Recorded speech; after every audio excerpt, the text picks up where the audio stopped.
Hey there, it's Lenny McGill with the GlockStore Performance and Custom Shop right here in the amazing Nashville studios, and thanks for joining me. Today, I'm going to introduce to you the new Surefire XC3 light, which finally got here. I mean, literally, they introduced this at the SHOT Show, which was in January. We were there. We actually looked at the light. We introduced it. We talked about it. And here it is, July, and they finally got here, and we have them in stock, and we're ready to show it to you. And it's really pretty cool because it's super bright, it's small, it takes one CR123 battery, and it's got some really neat ergonomic paddles that help you turn it on. And I'll show you how it really works, but I just am amazed at the quality of this thing and the size of this thing and the fact that it's so small and so bright. But let's talk about some of the features. So, obviously, XC3. Okay, it's the Surefire. Surefire is a big name in lights. In fact, they were really the first guys to really come out with weapon lights and super bright lights. I remember back in the 1980s, we were running around with 100 lumen lights and thought that was really cool. This is 550 lumens. It's super bright. I mean, it's crazy bright. It's got a very tight beam, which throws a long way.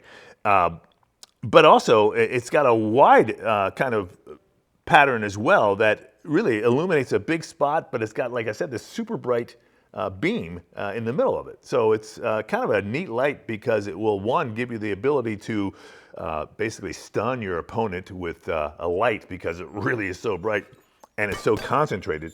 But then it also lights up the perimeter as well. Now, first, let's go ahead and talk about this bezel here. You'll see there's three icons here. The top position is locked, quote unquote. It's a lock in itself. And then this middle position has kind of a universal no, which means that the light doesn't work. So in the lock position, the bezel is locked on and it's able to be operated. In the universal no, I'm going to go ahead and twist this down just a little bit. It can't be accidentally bumped to put on. So what's really nice about that feature is that oftentimes when you have a weapon light, you put it into your bag, and as you're traveling around, something bumps against it, and the light just sits there and burns the battery out. So this little lockout switch really prevents it. And then down here, the very small position is the unlock spot. So you basically twist it all the way down, and now you can actually pull the head of this piece off, just like so. And then the battery is accessed right here, and it's basically, like I said, a CR123 battery that goes in with the plus side down. Boom. And then we come back in and we line up our little indicator line there to the bottom position. And then we're going to go ahead and just twist it right on. And once it's in there, we got to push it and turn it up. And it takes a little bit of muscle to turn. All right. And then here it is on the on position.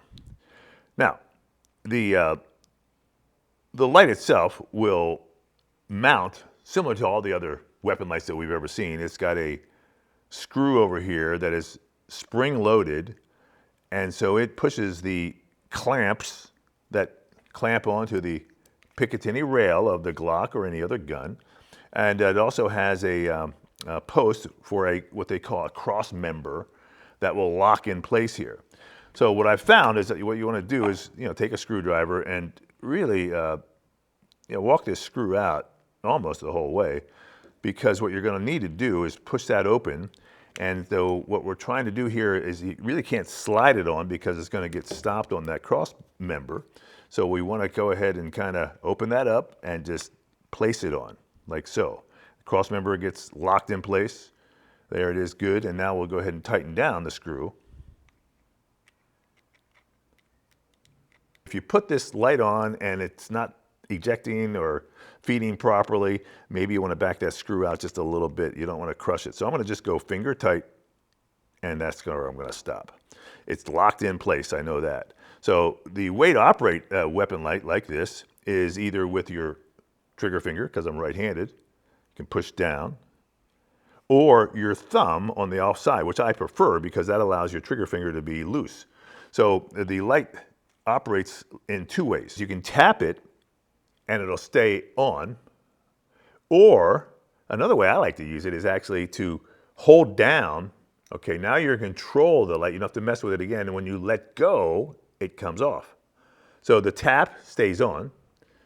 All right, I'll turn it off. And then the hold and press and hold stays on again, but you have now the control to undo it. You can come back on, undo it. Come back on, undo it. Now, if you want to just leave it on, just tap it. So it's pretty cool. Like I said, a lot of people will use their index finger as well, same way. You know, so if you want to go ahead and just push down with your index finger, you can. I prefer to use the offhand and the thumb because it really does two things. One, it places my thumb in the right spot, okay, but it also allows me to have access to that trigger finger. It's the new XC3 from Surefire. Like I said, we introduced this at the SHOT Show in January, and it finally arrived. And it's pretty cool. And of course, like I said, Surefire is the top of the line as far as weapon lights go. So it's available now, and it's here at the GlockStore. And we, of course, are here in Nashville. So if you ever are in Nashville, we invite you to come down and check us out. We've got a great store. It's real close to the airport, about 2 miles. And a lot of people come in, whether they're coming and gone to the airport. We invite you to come in and say hello and check out all the cool stuff we have here in Nashville, Tennessee. Thanks for watching. I'm Lenny McGill. This, of course, is the GlockStore Performance and Custom Shop. We'll see you next time.